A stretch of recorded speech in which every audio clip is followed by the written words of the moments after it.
अच्छा तुसी बैतल फतूह च भी काम कीता है? मैं बैतल फतूह विच कीता है, मैं मानचेस्टर कीता है, ब्रैडफोर्ड कीता है, ओहदे बाद लिवरपूल कीता है काम हिमाचल दे विच। अच्छा ओहदे बाद हार्लेपूल कीता वे। ओहदे बाद मैं मतलब कि 18-19 मस्जिदां दे विच अल्लाह दे फजल नाल मैं काम कीता और मराब भी बनाए ने मैं। अच्छा माशाल्लाह। मनार भी बनाए ने मैं। अच्छा हाँ जी जी अस्सलाम वालेकुम रहमतुल्लाह वबरकातुहू। नाज़रीन ਅੱਜ ਸਾਡੀ ਖੁਸ਼ਕਿਸਮਤੀ ਹੈ ਸਾਡੇ ਨਾਲ ਮਿਰਜ਼ਾ ਰਫੀਕ ਸਾਹਿਬ ਹੈਗੇ ਨੇ ਤੇ ਇਹ ਮਾਸ਼ਾਅੱਲਾ ਪਿਛਲੇ ਤਕਰੀਬਨ 40 ਸਾਲ ਤੋਂ ਬਿਲਡਰ ਨੇ। ਇਹਨਾਂ ਨਾਲ ਹੀ ਗੱਲਬਾਤ ਕਰਦੇ ਆ। ਅੱਜ ਮੈਂ ਸੋਚਿਆ ਇਹਨਾਂ ਦਾ ਵੀ ਇੰਟਰਵਿਊ ਲਈਏ ਤੇ ਇੱਥੇ ਬਿਲਡਿੰਗ ਦਾ ਕੰਮ ਵੀ ਬਹੁਤ ਜ਼ਿਆਦਾ ਹੈ ਤੇ ਬਹੁਤ ਜ਼ਿਆਦਾ ਦੋਸਤਾਂ ਦੀ ਜ਼ਰੂਰਤ ਹੁੰਦੀ ਹੈ ਬਿਲਡਿੰਗ ਦੇ ਕੰਮ ਲਈ ਤੇ ਪੁੱਛਦੇ ਆ ਭਲਾ ਬਿਲਡਿੰਗ ਦੇ ਕੰਮ 'ਚ ਕਿਹੜੇ ਕੰਮ ਆਉਂਦੇ ਨੇ। अस्सलाम वालेकुम मिर्जा साहब।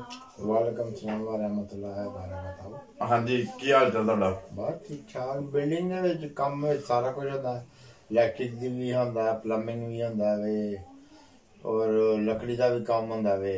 ਅੱਛਾ ਸਾਰੇ ਕੰਮ ਹੁੰਦੇ ਨੇ ਉਹਦੇ ਵਿੱਚ। ਬਿਲਡਿੰਗ ਦੇ ਵਿੱਚ ਹੁੰਦੇ ਨੇ ਬ੍ਰਿਕ ਵਰਕ ਦਾ, ਬਲਾਕ ਵਰਕ ਦਾ, ਪਲਾਸਟਿੰਗ ਦਾ। ਅੱਛਾ ਤੁਸੀਂ ਕਿਹੜਾ ਕੰਮ ਕਰਦੇ ਹੋ ਵੈਸੇ ਬਿਲਡਿੰਗ ਦੇ ਕੰਮ 'ਚ?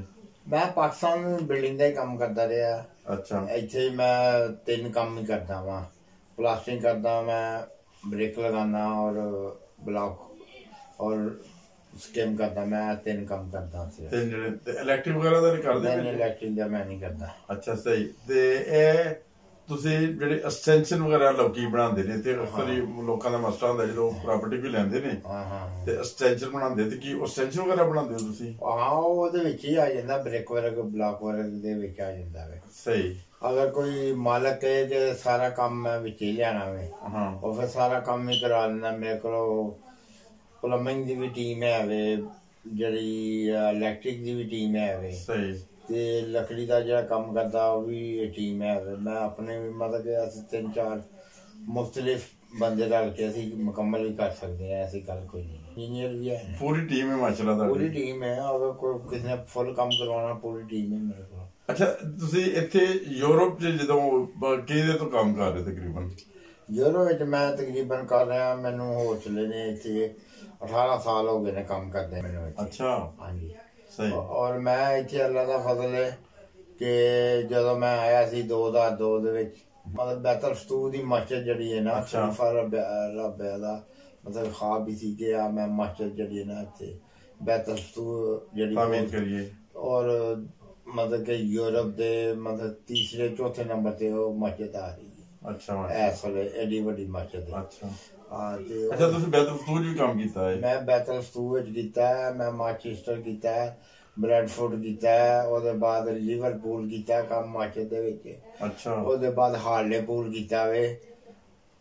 ਉਹਦੇ ਬਾਅਦ ਮੈਂ ਮਤਲਬ ਕਿ 18-19 ਮਸਜਿਦਾਂ ਦੇ ਵਿੱਚ ਅੱਲਾ ਦੇ ਫਜ਼ਲ ਨਾਲ ਮੈਂ ਕੰਮ ਕੀਤਾ ਔਰ ਮਰਾਬ ਵੀ ਬਣਾਏ ਨੇ ਮੈਂ। ਅੱਛਾ ਮਾਸ਼ਾਅੱਲਾ। ਮਨਾਰ ਵੀ ਬਣਾਏ ਨੇ ਮੈਂ। ਅੱਛਾ ਹਾਂਜੀ ਮੈਂ ਬਹੁਤ ਜ਼ਿਆਦਾ ਕੰਮ ਜਮਾਤ ਦਾ ਕੀਤਾ। ਹੁਣ ਹੀ 1-2 ਸਾਲ ਹੋ ਗਏ ਜਮਾਤ ਦਾ ਕੰਮ ਥੋੜਾ ਨਾ ਘੱਟ ਕਰਕੇ ਤੇ ਮੈਂ ਜਿਹੜਾ ਨਾ ਪ੍ਰਾਈਵੇਟ ਕਰਨਾ ਸ਼ੁਰੂ ਕਰ ਦਿੱਤਾ। ਜਮਾਤ ਦਾ ਕੰਮ ਕਰਦੇ ਸੀ ਜਿਸ ਵੇਲੇ ਮੈਨੂੰ ਮੇਰਾ ਕੇਸ ਪਾਸ ਹੋਇਆ 2010 ਦੇ ਵਿੱਚ। ਉਸ ਵੇਲੇ ਖਲੀਫਾ ਖਾਮਸ ਦੇ ਕੋਲ ਮੈਂ ਗਿਆ। ਮੈਨੂੰ ਖਲੀਫਾ ਖਾਮਸ ਕਹਿੰਦੇ कि मिर्जा साहब लगता है आपका केस पास हो गया। अच्छा मैं कहा हाँ जी हजूर, मैं इसलिए आपको दुआ के लिए आया था। अच्छा तो हज साहब ने फरमाया कि आप ये ना हो कि आपका केस पास हो गया आप जमात का काम छोड़ दें।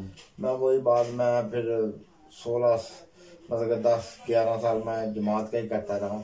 अच्छा माशाल्लाह। हाँ तो अब वो जमात तो नहीं करवाती, आगे जमात के आगे ठेकेदार हो गए हैं।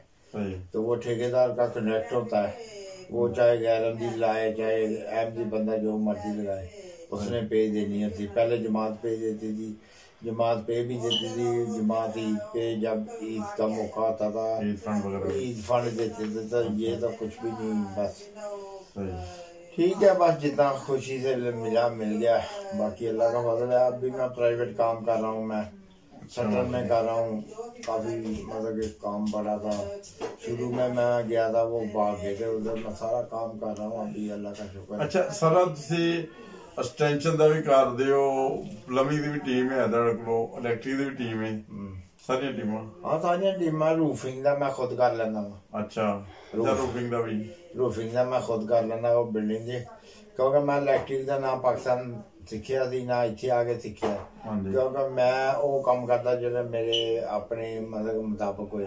ਸਹੀ ਕਿਉਂਕਿ ਅਸੀਂ ਯੂਰਪ ਵਿੱਚ ਰਹਿੰਦੇ ਹਾਂ, ਯੂਰਪ ਵਿੱਚ ਡਿਪਲੋਮੇ ਤੋਂ ਬਗੈਰ ਨਹੀਂ ਚੱਲ ਸਕਦਾ, ਜਾਂ ਬਿਲਡਿੰਗ ਦਾ ਕੰਮ ਜਿਹੜਾ ਹੈ ਨਾ ਉਹ ਡਿਪਲੋਮੇ ਤੋਂ ਬਗੈਰ ਚੱਲ ਸਕਦਾ, ਸਹੀ ਤੇ ਜਾਂ ਇਲੈਕਟ੍ਰਿਕ ਪਲੰਬਿੰਗ ਦਾ ਡਿਪਲੋਮੇ ਤੋਂ ਬਗੈਰ ਨਹੀਂ ਚੱਲ ਸਕਦਾ। ਉਹ ਮੈਂ ਐਂਟਨ ਸੇਫਟੀ ਦਾ ਕੀਤਾ ਸੀ ਜੀ।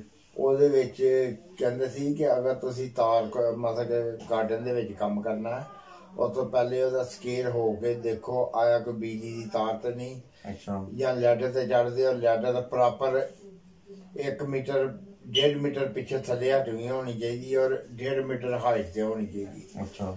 ਔਰ ਜਿਹੜੇ ਕੋਈ ਬਲਾਕ ਜਾਂ ਕੋਈ ਚੀਜ਼ ਚੁੱਕਣੀ ਹੈ ਨਾ, ਯਕਦਮ ਵੇਟ ਵਾਲੀ ਚੀਜ਼ ਯਕਦਮ ਨਹੀਂ ਖੜੇ ਹੋਣਾ, ਐਸਾ ਐਸਾ ਆਰਾਮ ਆਰਾਮ ਨਾਲ ਉੱਠ ਕੇ, ਕਿਉਂਕਿ ਇਹ ਯੂਰਪ ਹੈ ਠੰਡਾ ਮੁਲਕ ਹੈ, ਇਹਦੇ ਤੋਂ ਯਕਦਮ ਤੁਸੀਂ ਕਰੋਗੇ ਤੁਹਾਡੇ ਜਿਹੜੇ ਰੀੜ੍ਹ ਦੀ ਹੱਡੀ ਦੇ ਜਿਹੜੇ ਨੇ ਉਹ ਜਿਹੜੇ ਜੋੜ ਹੁੰਦੇ ਨੇ ਉਹ ਹਿਲ ਜਾਂਦੇ ਨੇ।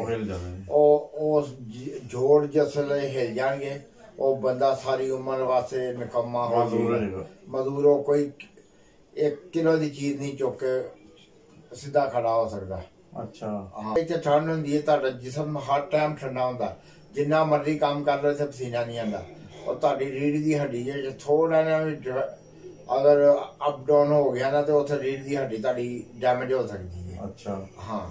ਜੇ ਤੁਸੀਂ ਇਹਦੇ ਬਿਲਡਿੰਗ ਦੇ ਕੰਮ ਕਰਦੇ ਹੋ ਤੇ ਤੁਹਾਡਾ ਅਕਸਰ ਵਾਸਤਾ ਵੀ ਦੇਸੀ ਬੰਦਿਆਂ ਨਾਲ ਪੈਂਦਾ ਹੋਏਗਾ। ਹਾਂ, ਦੇਸੀ ਬੰਦੇ ਅਸੀਂ ਉਹ ਪੈਸੇ ਦੇਣਗੇ ਤੰਗ ਨਹੀਂ ਕਰਦੇ, ਕਿਉਂਕਿ ਬਹੁਤ ਮੁਸ਼ਕਲ ਪੈਸੇ ਦਿੰਦੇ ਨੇ। ਉਹ ਸੋਚਦੇ ਨੇ ਕਿ ਆ ਜ਼ਰਬ ਦਿੰਦੇ ਆ ਇਹਨੂੰ, ਤੇ ਪਾਕਿਸਤਾਨੀ ਇੰਨੇ ਪੈਸੇ ਲੱਭਣ ਦੇ ਨੇ। ਸਹੀ। ਵੈਸੇ ਮੈਂ ਪਟੇਲਾਂ ਦਾ ਕੰਮ ਕੀਤਾ, ਹਿੰਦੂਆਂ ਦਾ ਕੰਮ ਕੀਤਾ, ਸਿੱਖਾਂ ਦਾ ਕੀਤਾ।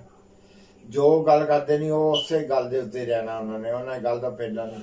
ਸਾਡੇ ਪਾਕਿਸਤਾਨੀ ਜਿਹੜੇ ਨੇ ਨਾ, ਬਸ ਗੱਲ ਕੋਈ ਕੀਤੀ ਆ ਵੀ ਥੋੜੇ ਨਾ ਕਰਦੇ, ਆ ਵੀ ਕਰਦੇ, ਆ ਵੀ ਕਰਦੇ, ਉਹ ਸਾਰਾ ਕੁਝ ਚੱਲਦਾ ਰਹਿੰਦਾ ਹੈ। ਮੇਰਾ ਉਹ ਅਸਲ ਕੰਮ ਜਿਹੜਾ ਹੈ ਉਹ ਕਹਿੰਦੇ ਉਹ ਭਾਵੇਂ ਬਾਅਦ ਚ ਉਹ ਤੇ ਕਰਨਾ ਹੀ ਕਰ ਰਹੇ ਨੇ, ਉਹ ਤੋਂ ਪਹਿਲੇ ਭਾਣੇ ਥੋੜੇ ਜਿਹਾ ਕਰ ਦਿਓ ਕੰਮ, ਥੋੜੇ ਜਿਹਾ ਕਰ ਦਿਓ, ਐਸਾ ਹੁੰਦਾ। ਹਾਂ, ਸਹੀ। ਤੇ ਇੱਥੇ ਜਿਹੜੇ ਤੁਹਾਨੂੰ ਤਕਰੀਬਨ ਕਿੰਨੀ ਦੇਰ ਹੋ ਗਈ ਕੰਮ ਕਰਦੇ? 18 ਸਾਲ ਹੋ ਗਏ। 18 ਸਾਲ ਹੋ ਗਏ ਨੇ। ਤੇ ਇਸ ਤੋਂ ਇਲਾਵਾ ਹੋਰ ਕੀ ਮੁਸ਼ਕਲਾਂ ਆਉਂਦੀਆਂ ਨੇ ਕੰਮ ਦੇ ਵਿੱਚ, ਇੱਥੇ ਜਿਹੜੇ ਕੰਮ ਤੁਸੀਂ ਕਰਦੇ ਹੋ? ਇੱਥੇ ਮੁਸ਼ਕਲਾਂ ਤਾਂ ਕੋਈ ਨਹੀਂ ਆਉਂਦੀਆਂ ਨਾ, ਬਸ ਵੈਦਰ ਹੀ ਹੁੰਦਾ ਹੈ ਨਾ ਇੱਥੇ, 3W ਦਾ ਤਾਂ ਪਤਾ ਹੀ ਨਹੀਂ ਲੱਗਦਾ।